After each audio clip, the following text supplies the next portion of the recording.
Well, hey everyone, Dave Cook, DeFranco Painting and Wallpaper, and one of the things we're getting ready for some painting. So they had some water damage and replaced trim.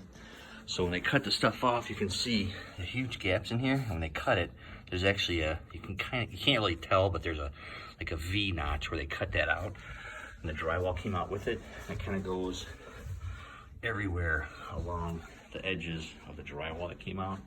So one of the things that we're working on is we're gonna just put a bead of drywall mud in here to fill in that groove all the way around.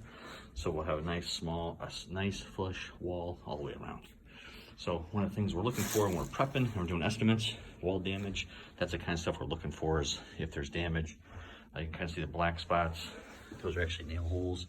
They have to be refilled. Then we gotta recaulk everything, sand it, prime it, paint it. So that's one of the projects we're working on this week. If you have questions about painting, drywall repair, wallpaper, exterior painting, definitely give us a call to DeFranco Painting and Wallpaper. We're here to help you love the space you're in.